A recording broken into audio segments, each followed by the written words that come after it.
ఇది మహాభారతం, మనుషుల మధ్య ధర్మాధర్మాల యుద్ధం.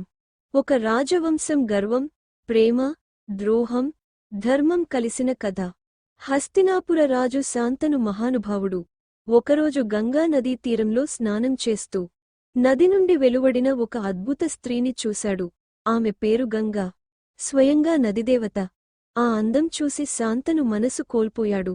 శాంతను, అందాల గంగాదేవి, నిన్ను చూశాక నా ప్రాణం నీదే అయింది.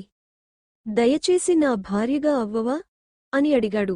గంగా చిరునవ్వుతో, ఒక షరతు ఉంది రాజా, నేను నీ భార్య అవుతాను, కాని నువ్వు ఏ పని చేసినా నన్ను ప్రశ్నించరాదు. ప్రశ్నిస్తే నేను నిన్ను విడిచి వెళ్ళిపోతాను అంది.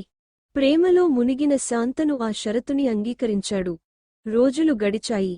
గంగా కుమారులను జన్మనిచ్చింది. కాని ప్రతి పుట్టిన శిశువును ఆమె గంగలో వదిలేసేది.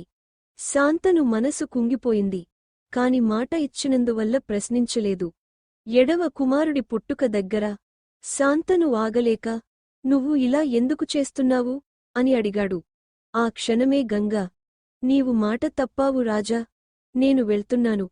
ఇతడే నీకు మిగిలిన ఒక్క కుమారుడు, దేవవ్రతుడు. తరువాత కాలంలో ఇతనే భీష్ముడవుతాడు అంది. ఇలా మహాభారతం ఆరంభమైంది.